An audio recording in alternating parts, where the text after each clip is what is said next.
अक्षय तृतीया पर इस बार बन रहा है 100 साल बाद 6 योगों का संयोग। इस बार अक्षय तृतीया पर बना ये दुर्लभ संयोग सोने पर सुहागा साबित होने जा रहा है। 30 अप्रैल के दिन शुभ राजयोगों की स्थिति बनने जा रही है। अब हम पहले आपको बता दें कि तृतीया तिथि 29 अप्रैल शाम 5:30 बजे से शुरू होकर 30 अप्रैल दोपहर 2:25 तक रहेगी।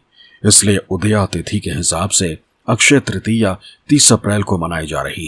इस अक्षय तृतीया पर सर्वार्थ सिद्धि रवि शोभन योग गज केसरी योग बन रहा है। तृतीया को अबूझ मुहूर्त वाली तिथि माना गया है, इसलिए इस तिथि में बगैर मुहूर्त देखे खरीदारी और कोई भी मांगलिक कार्य किया जा सकता है। देखो विपनेश, कुछ बड़े त्योहारों पर सोना खरीदने का मुहूर्त होता है और इसे शुभ भी माना जाता है, जैसे मकर संक्रांति, गुड़ी पड़वा, अक्षय तृतीया, नवरात्रि, दशहरा, धनतेरस से दिवाली तक, कार्तिक पूर्णिमा का समय, ये सोना खरीदने के लिए शुभ होता है। पहले पंडित जी से हम सोने का महत्व जानते हैं। पंडित जी, आप देख रहे हैं कि देश भर में चर्चा आजकल सोने की है। लगातार सोने का दाम बढ़ रहा है, सोने का दाम आसमान छू रहे हैं। गरीब आदमी तो क्या ही अब सोने के बारे में सोचेगा। हम इस पर बात भी करेंगे कि आखिर क्यों इतना दाम बढ़ रहा है, लेकिन महत्व तो पहले सोने का आपसे समझना चाहेंगे। देखो, सही बात यह है कि जब से सृष्टि की रचना हुई है, जब से मानव अस्तित्व में आया है, तब से लेकर आज तक कभी ऐसा नहीं था जब सोने से बड़ा महत्व किसी चीज का रहा हो, किसी धातु का रहा हो। धातु की बात कर रहा हूं जी। हाँ, सोने का महत्व हर समय से ज्यादा रहा है। चाहे हरिश्चंद्र के दान की कथा हो, चाहे कर्ण के दान की कथा हो, किसी दानवीर के दान की कथा हो, तो स्वर्ण मुद्राओं के दान का बहुत ज्यादा उल्लेख शास्त्रों में मिलता है।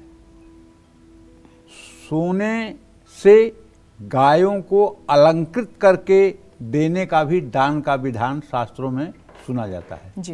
कि गायों के सींग में सोना मिढ़वा करके और तब उन्हें मतलब कि योग्य पात्र को, वैदिकों को दान किया गया। तो मतलब गाय दान है, लेकिन गाय के साथ गाय के सींगों पर सोना चढ़ाया जा रहा है, तो ये एक विशिष्टता है अपने आप में। तो सोने का तो हर समय से महत्व रहा है जी, बहुत महत्व रहा है। सोने का महत्व कभी कम नहीं रहा है और सोना इसीलिए कभी अशुद्ध नहीं होता है। नाली में पड़ा हुआ भी सोना लोग निकाल लेते हैं।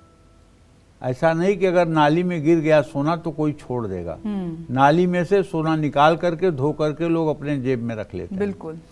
तो कहने का आशय यह है कि सोने का क्या भाव है, सोने का क्या मतलब कि मूल्य है, ये क्या उसका आधार है, ये तो सबको पता है।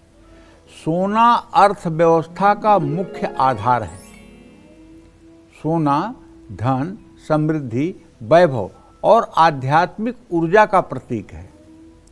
सोना ज्योतिष शास्त्र में सूर्य की धातु माना गया है।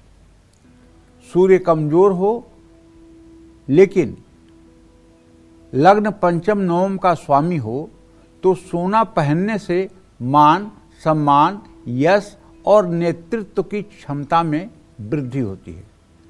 राजनीति, प्रशासन या नेतृत्व क्षेत्र में लाभ मिलता है। सोने में जहर को कम करने की क्षमता होती है। जिन लोगों को सोना सूट कर जाता है वो रंक से राजा बन सकते हैं। उनकी आर्थिक स्थिति में अच्छे बदलाव देखने को मिल सकते हैं। लेकिन जिन लोगों के लिए सोना शुभ नहीं होता है, वो लोग सोना धारण करने पर बार बार दुर्घटनाओं के शिकार होते हैं। शुभ ग्रहों का प्रभाव होने को सोना तेज करता है और पापक ग्रहों का प्रभाव सोने के भाव में मंदी लाता है। ये जो हमारे नाभि पर मणिपूरक चक्र है, इसको सोना एक्टिवेट करता है। मणिपूरक चक्र जब एक्टिवेट होता है तो सबसे पहले आदमी की डाइजेशन की प्रक्रिया जो है, हाजमा शक्ति जिसको कहते हैं, वो एक्टिव हो जाती है। जठराग्नि प्रबल हो जाती है। मनुष्य जो भी खाता है सब कुछ डाइजेस्ट हो जाता है। अगर मणिपूरक चक्र जागृत नहीं है तो आप जितना खाएंगे उतना ही मल निकलेगा। और यदि मणिपूरक चक्र जागृत है तो आप चाहे जितना खाएंगे बहुत थोड़ा सा मल निकलेगा, इसलिए कि वो मणिपूरक चक्र का जो जठराग्नि है वो सारे अन्न को जला करके राख कर देती है। तो मणिपूरक चक्र का किसी भी स्वस्थ व्यक्ति के लिए मणिपूरक चक्र का एक्टिव होना बहुत जरूरी है। सोना धारण करने वाले व्यक्ति का ये चक्र निश्चित रूप से जागृत होता है। इससे क्या क्या होता है जानते हैं? एक तो आत्मविश्वास बढ़ता है, दूसरा निर्णय लेने की क्षमता बढ़ती है, और तीसरा इच्छा शक्ति जो होती है वो मजबूत होती है, जिसको कहते हैं विल पावर। तो इसका संबंध सीधे सीधे इच्छा शक्ति से है। सोना अगर देखा जाए तो माँ लक्ष्मी का प्रतीक है। आपने लक्ष्मी के बहुत से चित्र देखे होंगे जिनमें उनके बाएं हाथ से सोना गिर रहा होता है, सोने के सिक्के गिर रहे होते हैं। तो सोने को पहनने से घर में धन, वैभव और सुख का वास होता है। सोना पहनने से मन में खुशी भी आती है भाई।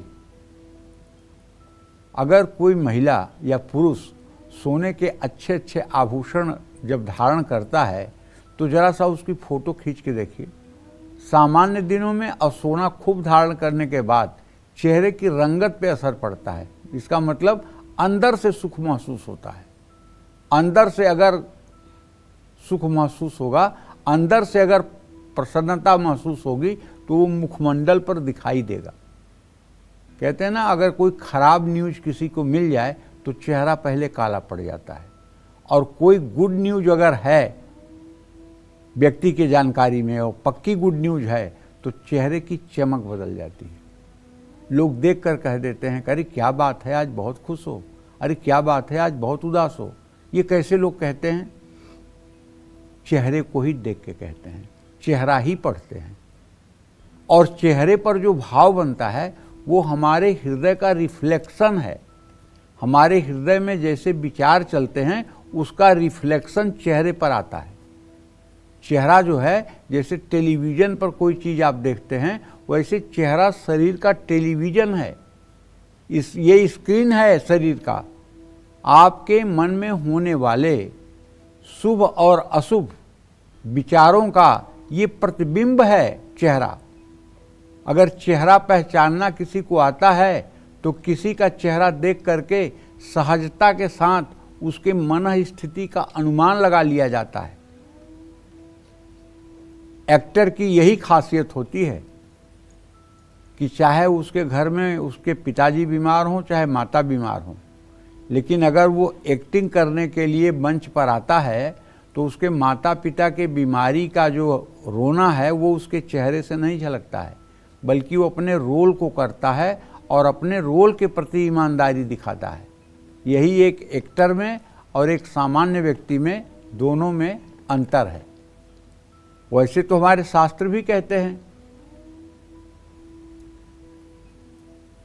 अनपेक्ष शुचिर्दक्ष उदासीन गतव्यथ सर्वारंभ परित्यागी यो मद्भक्त समय प्रिय। इसका अर्थ ये हुआ, ये गीता के 16वें अध्याय का 16वां मंत्र है, 16वां श्लोक है। अनपेक्ष, किसी से इस संसार में कोई अपेक्षा मत रखो, चाहे वो माता पिता हो, चाहे भाई बहन हो, चाहे पति पत्नी हो, चाहे कोई हो, इस संसार का कोई रिश्ता हो, किसी से कोई उम्मीद मत पालो। इसको कहते हैं अनपेक्ष। किसी से कोई अपेक्षा मत रखो। अपेक्षा अगर रखना है तो सिर्फ श्री हरि विष्णु से रखो, अपने इष्ट देव से रखो, अपनी इष्ट देवी से रखो, अनपेक्ष, बाकी किसी से नहीं। शुचिर्दक्ष, आपके सोच में पवित्रता जरूर होनी चाहिए। ये आप मत सोचिए कभी भी कि अमुक व्यक्ति मेरा नुकसान कर रहा है, अमुक व्यक्ति मेरा अमंगल चाहता है, अमुक व्यक्ति मेरे बारे में गलत सोचता है। वो क्या करता है उसको करने दीजिए। आप ये सोचिए कि आपको सब प्यार करते हैं, आप ये सोचिए कि आपका सब सम्मान करते हैं, आप ये सोचिए कि सब आपके शुभ चिंतक। इस दिन सूर्य और चंद्रमा दोनों ही अपनी उच्च राशि में रहते हैं, लेकिन इस बार खास बात यह है कि सूर्य और चंद्रमा के साथ शुक्र भी अपनी उच्च राशि में रहेंगे, जो वैभव और संपन्नता के प्रतीक हैं।